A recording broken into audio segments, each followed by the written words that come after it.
हूँ। तो आपको याद होगा ये जो बॉलीवुड की जमात है और इनके जो सिलेक्टिव एजेंडा होते हैं, ये सिलेक्टिव एक्टिविस्ट है जो कि ट्विटर एक्टिविस्ट भी कहे जाते हैं, जो कैंडल गैंग है। ये गैंग एक पर्टिकुलर मुद्दे पर तो हमेशा आ जाती है, धरना दे देती है, इंडिया गेट पे चली जाएगी, गेटवे ऑफ इंडिया पे चली जाएगी, जंतर मंतर पे चली जाएगी। पर ये जो बॉलीवुड का तबका है, इनकी असलियत लानी बहुत जरूरी है क्योंकि हमारे बच्चे इनको ब्लाइंडली फॉलो करते हैं। तो आज का मेरा टॉपिक बॉलीवुड की हिपोक्रेसी उजागर करना है और आप सबके सामने लाना है। आमिर खान को सबसे पहले हम लेते क्योंकि टॉपिक ही वही है। एक जमाना था तब मैं आमिर खान की फैन थी, मुझे उसकी एक्टिंग बड़ी पसंद आती थी। लेकिन फिर जब हमने देखा धीरे धीरे कि सत्यमेव जयते में उसकी हिपोक्रेसी दिखाई दी, मुझे कहीं ना कहीं लगने लगा कि ये बंदा अपना एक अलग ही एजेंडा चला रहा है। सत्यमेव जयते की बात कहने वाला, वो एजेंडा चलाने वाला आमिर खान हिंदुओं को तो हर बात पर रोकता टोकता दिखाई देता है, पर पहले अपनी कौम को तो तुम सुधार लो, अपनी कौम को तो संभाल लो। ये तो ऐसी बात हुई कि माँ अपने बेटे बिगाड़ रही है और पड़ोसी के बच्चे को नसीहत देती है कि तेरे बच्चे को सुधार, तेरे बच्चे में ये कल्चर नहीं है, तेरे बच्चे में वो कल्चर नहीं है, तेरे बच्चे में ये मैनर्स नहीं है, तेरा बच्चे को ये तमीज नहीं है। तो ये वाला आमिर खान वाला सीन ऐसा ही है कि ये हिंदुओं को तो बड़ी नसीहत देते हुए दिखाई देते हैं, पर इनकी ही कौम में ये जो जाहिल जमाती जो जाहिलपन कर रहे हैं हमारे देश में, हमें ये भी पता है कि कोरोना स्प्रेड करने में इनकी जमात का बहुत बड़ा हाथ है। भुगत भी इनकी जमात ही रही है, वो एक अलग बात है। आमिर खान की बीवी को अखलाक का जब लिंचिंग होता है तो उसको हिंदुस्तान में रहने से डर लगता है। पूरी गैंग अप होकर अवार्ड वापस करने आ जाती है। ये आमिर खान और इसकी बीवी को अब इंटॉलरेंस नहीं लगता है, अब डर नहीं लगता है, जबकि अब तो ज्यादा डरने की जरूरत है क्योंकि इनकी जो जमात है एक से दूसरे में स्प्रेड करते करते हमारे देश का आंकड़ा 16,000 तक ले आई है इनकी जमात। तो क्या अब आमिर खान और उसकी बीवी को डर नहीं लगता? नंबर 1। नंबर 2, आमिर खान की हिपोक्रेसी के जिस बबीता फोगाट और फोगाट सिस्टर्स पर इसने अपनी दंगल मूवी बनाई और उससे करोड़ों रुपए कमाए, ये आमिर खान 3 दिन से बबीता फोगाट को सोशल मीडिया पर इनकी पूरी जमात इतना परेशान कर रही है। एक लड़की को जिसने देश के लिए गोल्ड मेडल, सिल्वर मेडल, पता नहीं कितने मेडल जीते हैं, देश का इतना नाम रोशन किया, उस बबीता फोगाट पर पिक्चर बनाकर आमिर खान 2100 करोड़ रुपए कमाता है। हम हिंदुओं ने कमा के दिए। इन लोगों की तो औकात ही नहीं है पंचर छापों की कि इनको पैसे कमा के दे दे आमिर खान जैसों को, तो हम हिंदुओं ने कमा के दिए। और ये बबीता फोगाट पर एक शब्द आके नहीं बोलता है। इसकी हिपोक्रेसी देखो कि इसको लेके पिक्चर बनाता है और बबीता फोगाट के डिफेंस में बिल्कुल भी नहीं आता है। क्या अब इसकी आमिर खान की बीवी को डर नहीं लग रहा है कि देश में एक महिला खिलाड़ी के साथ, जिसने देश का इतना नाम बनाया बढ़ाया, उस महिला खिलाड़ी को इनकी पूरी जमात 3 दिन से सोशल मीडिया पर परेशान करके रखी हुई है, उसको धमकी आ रही है, उसको फोन कॉल्स जा रहे हैं, उनको जान से मारने की धमकी आ रही है। तो क्यों अब आमिर खान और उसकी बीवी को डर नहीं लगता? नंबर 3, शाहरुख खान। इसकी तो पिक्चरें चलती नहीं है, वैसे तो आमिर खान की भी नहीं चली दंगल के बाद कोई, but anyways Shahrukh Khan Dubai के लिए ऐड कर रहा है। दुबई वालों को कह रहा है रहता इंडिया में है, इंडिया का नागरिक है, इंडिया का खाता है, इंडिया का पीता है, इंडिया में रह के मल्टी मिलियनर बना है। ये शाहरुख खान दुबई वालों को नसीहत दे रहा है, please be safe, stay at home, घर में रहो, सुरक्षित रहो। पर इस शाहरुख खान के पास में इसकी ही भारत में रहने वाली जो ये जाहिल जमात है, उसको कहने की हिम्मत नहीं है कि भाई आप अपने घर में रहो, सुरक्षित रहो, ये जो आप जाहिलपन कर रहे हो वो बंद करो, थूकना बंद करो, कहीं भी टॉयलेट और बाथरूम करना बंद करो, लोगों को संक्रमित करना बंद करो, पत्थरबाजी करना बंद करो, पुलिस और नर्सों के साथ मिसबिहेव करना बंद करो। ये शाहरुख खान नहीं बोलता, ये इसकी हिपोक्रेसी। अपने बच्चों को बताइएगा, जो आपके 17-18 साल के बच्चे इन लोगों को ब्लाइंडली फॉलो करते हैं ना, अपने बच्चों को हिपोक्रेसी बताइएगा इनकी। तीसरी मैं नाम लेती हूँ इस दीपिका पादुकोण का। ये दीपिका पादुकोण एक एसिड विक्टिम के ऊपर पिक्चर बनाती है। वही रियल लाइफ में जब एक एसिड विक्टिम यानी कि रंगोली, जो कि कंगना रनौत की बहन है, उस रंगोली पर जब ये सब लोग प्रहार कर रहे हैं और एक लड़की को, एक एसिड विक्टिम लड़की को टारगेट किया जा रहा है सोशल मीडिया पर, उसका अकाउंट सस्पेंड किया जा रहा है और ये फराह खान और इनकी पूरी गैंग उसको टारगेट कर रही है रंगोली को, तो दीपिका पादुकोण उसके डिफेंस में नहीं आती। क्यों? तुम्हें तो बड़ी हमदर्दी है ना एसिड विक्टिम के लिए। तो जो भी दीपिका पादुकोण के फैंस है या अपने घर में आपके जो बच्चे फैंस है, खैर मेरे बच्चों को मैं इन सब चीजों से बहुत दूर रखती हूँ, लेकिन अगर आपके बच्चे इन जैसे लोगों के फैन है तो उनको ये रियलिटी दिखाओ कि ये आपकी दोगली दीपिका पादुकोण की रियलिटी है। आप लोग जो वुमेन एम्पावरमेंट का झंडा लेके घूमते हो और एसिड विक्टिम के लिए कंसर्न दिखाते हो, वही रियल लाइफ में एक एसिड विक्टिम के साथ ये लोग पूरी चांडाल चौगड़ी एक होकर अटैक करती है और उसकी अभिव्यक्ति की आजादी छीनते हुए उसका अकाउंट सस्पेंड करती है। तब ये दोगली दीपिका पादुकोण कहां जाती है? ओ, जैसे लोगों को तुम्हें खड़ा रहना पसंद है, रंगोली जैसे देशभक्त अगर आवाज उठाते हैं तो वहां दीपिका पादुकोण थोड़ी जाएगी। वो अलग बात है कि यहाँ पे रंगोली के लिए स्टैंड लेने में इसको कोई पैसे नहीं मिल रहे, वहीं अगर कोई और ऐसी विक्टिम उठती और इसको पैसे मिलते तो ये जाके शायद खड़ी हो जाती। चौथा नाम मैं आपको ले रही हूँ फरहान अख्तर का। फरहान अख्तर 1500 आरे 1500 पेड़ काट दिए जाते हैं मेट्रो के लिए और उस मेट्रो से हजारों गरीबों को और मुंबई के लाखों जो लोकल ट्रेन ट्रेवल से उनको सहूलियत मिल रही थी। लेकिन उस 1500 पेड़ के लिए ये बंदा हर जगह घूम घूम के कंसर्न दिखाते हुए धरना प्रदर्शन करता है, बकवास करता है। ये Farhan Akhtar citizenship amendment act को लेकर अपनी ही कौम को भड़काता है। ये बंदा सिटीजन अमेंडमेंट एक्ट के लिए बांग्लादेशी और रोहिंग्याओं के हक की बात करने आता है।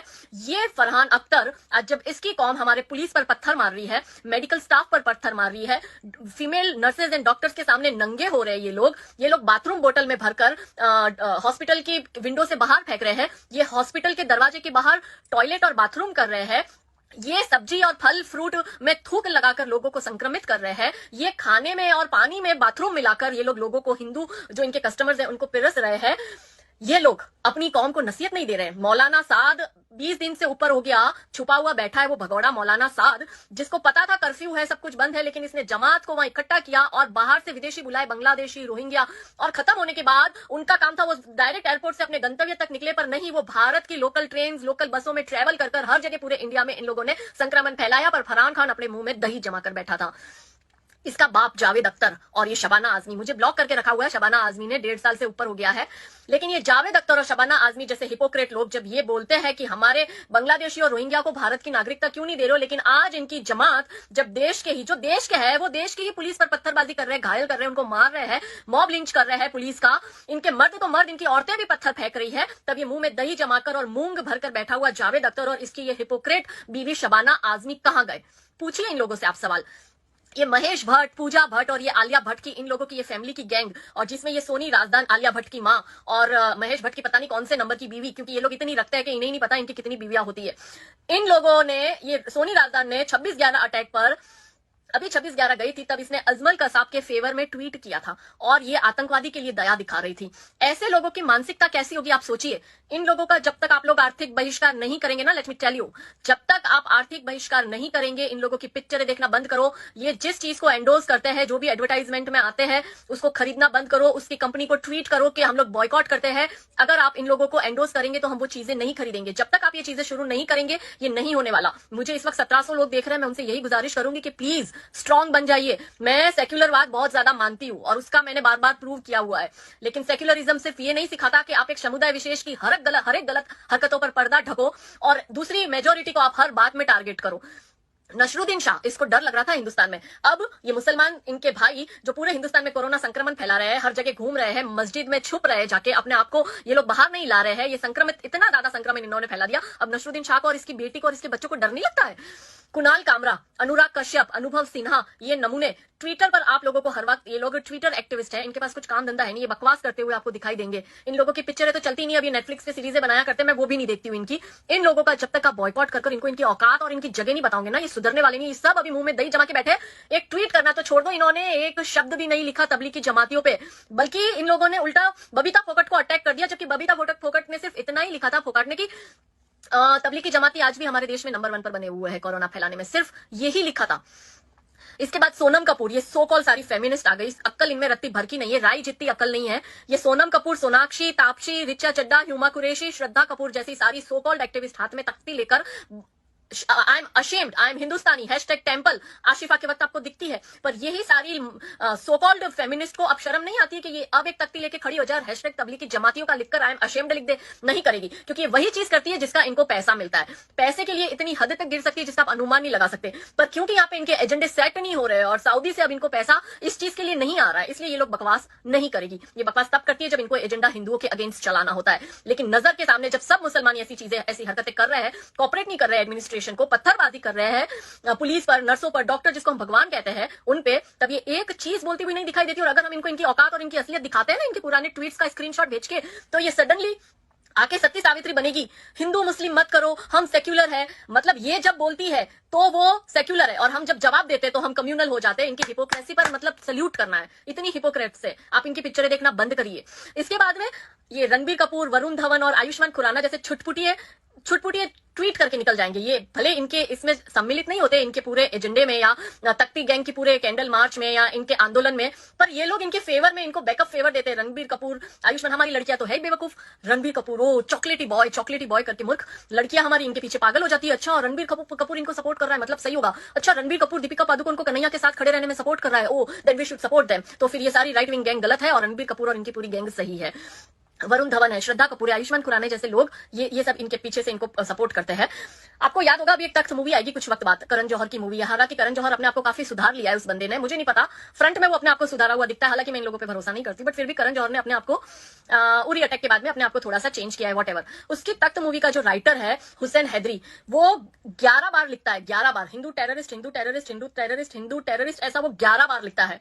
इन लोगों का बहिष्कार करो। अब ये हुसैन हैदरी अपनी कौम को समझाते हुए नहीं दिखाई दे रहा। सो अब मुझे अंत में सिर्फ इन लोगों से कुछ सवाल करना है। इन सारे बॉलीवुड के तथाकथित बुद्धिजीवी, ये सारी अवार्ड वापसी गैंग, ये सारी तख्ती गैंग, ये सारी so called high profile celebrity जो एक पटाखा फूटने पर अपने कुत्तों के रोने की और उनके लिए कंसर्न दिखाने की बात करने वाले लोगों को अब इंसानियत कहां गई है, या अब इनको हमारे पुलिस, हमारे डॉक्टर, हमारे नर्सेज के ह्यूमन राइट्स की क्यों नहीं पड़ी? मेरा वो सवाल अब उनसे शुरू होता है और मैं उम्मीद करती हूँ मेरे को आधे दर्जन से ज्यादा जो मैंने नाम लिए उसमें लगभग मुझे सब ब्लॉक करके बैठे हुए हैं, जिसमें ये सब ह्यूमा कुरैशी टाइप और ये सारे लोग हैं जिन्होंने मुझे ब्लॉक करा हुआ है, शबाना आजमी वगैरह ने। तो मेरा ये पैगाम उन तक जरूर पहुंचा दीजिएगा। और मुझे इस वक्त 2600 लोग देख रहे हैं, मेरे लिए बहुत अच्छी बात है कि रात के 10:15 बजे मुझे 2600 लोग लाइव में ज्वाइन करे हैं। तो मेरा अंत में कुछ सवाल है इन तबलीग की जमातियों से। और इस बीच में मतलब एक घटना ऐसी हुई है जो मैं इस टॉपिक पर कल बात करूंगी, और वो घटना है कि हमारे संतों पर जो हमला हुआ है पालघर में, और उन संतों की जो मॉब लिंच हुई है, अगर इन संतों की जगह अखलाक या जुनैद होता ना, तो मुझे लगता है कि ये लॉकडाउन को भी तोड़कर जंतर मंतर या इंडिया गेट पर या गेटवे ऑफ इंडिया पर जाकर हजारों की संख्या में भीड़ इकट्ठी कर ये तथाकथित सेलिब्रिटी इकट्ठे हो जाते, पर क्योंकि हिंदू संत है इसलिए भूल जाओ। एनीवेज, मेरे इन मुसलमानों से कुछ सवाल है, उन मुसलमानों से जो इनको सपोर्ट करते हैं ऐसी गलत हरकतों को, उनको सवाल है, और उन मुसलमानों को भी सवाल है जो इनकी गलत हरकत पर मौन धारे बैठे, क्योंकि अगर आप चुप हो तो आप भी उतने ही दोषी हो जितने की दोषी वो पत्थरबाज मुस्लिम है जो हमारी आर्मी पर, जो हमारी पुलिस पर, जो हमारे डॉक्टर और नर्सों पर पत्थर फेंकते और अश्लील हरकत करते हैं। प्रॉब्लम क्या है आप लोगों की? कौन सिखाता है आपको डॉक्टर और नर्सों के सामने नंगे होना और अश्लील हरकत करना? Question mark. कौन सिखाता है आप लोगों को खुले में मलमूत्र करना और गंदगी फैलाना, बोतल में यूरिन भरकर वो जो विंडो है हॉस्पिटल की वहां से बाहर फेंकना? Question mark. कौन सिखाता है आप लोगों को नर्स और डॉक्टर और पुलिस के ऊपर थूकना? कौन सिखाता है आप लोगों को फल और सब्जियों पर थूककर संक्रमण को बढ़ाना? कौन सिखाता है आप लोगों को करेंसी नोट्स में थूककर नोट्स को हर जगह फेंकना ताकि संक्रमण ज्यादा से ज्यादा बढ़े? कौन सिखाता है आपको एम्बुलेंस पर, पुलिस पर, मेडिकल स्टाफ पर, डॉक्टर्स पर पत्थर फेंकना? कौन सिखाता है आप लोगों को क्वारंटीन में से भागकर जाना, या आप कोरोना पॉजिटिव आ जाते हो तो हॉस्पिटल में से भाग के जाना? जैसे आज मध्य प्रदेश में एक मुस्लिम लड़का हॉस्पिटल में से वो पुलिस में था, उसको अरेस्ट किया था, उसने पत्थरबाजी करी थी और वो उसको पॉजिटिव था कोरोना, और उसको हॉस्पिटल लेके गए, वहां से वो बंदा भाग गया। तो कौन सिखाता है आपको ऐसी हरकतें? कौन सिखाता है आपको संक्रमण करके मस्जिदों में छुपना और वहां से और संक्रमण फैलाना? कौन सिखाता है आप लोगों को कोरोना स्प्रेड करना? कौन सिखाता है आप लोगों को एंटी नेशनल बनना? कौन सिखाता है आपको पाकिस्तान से यारी और देश से गद्दारी करना? कौन सिखाता है आपको आपके ही हिंदू भाइयों पर अत्याचार करना, संक्रमण फैलाना, उन पर थूकना, उनको गालियां देना, उन लोगों के लिए गंदी बातें बोलना? कौन सिखाता है ये सब? वो मस्जिद में बैठा मौलवी, जहां पर आप मस्जिद में नमाज पढ़ने जाते हो और वहां से ये सब चीजें सीख के आते हो, अल्लाह का नाम लेते हो और ऐसी हरकतें करते हो।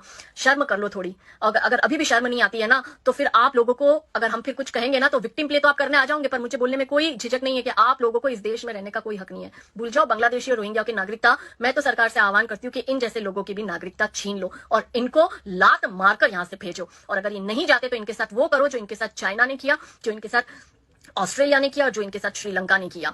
मैं यही बात आप लोगों को पहुंचाने आई थी। भारत माता की जय, वंदे मातरम। अच्छी बात बोली, आपको अच्छी लगी तो ऐसे थोड़ा मार दीजिए हाथ, आप थोड़ा सा मार दीजिए, एक बार मार दीजिए। क्यों कष्ट हो रहा है आपको? अगर अच्छी लगी मार दीजिए, एक बार मार दीजिए।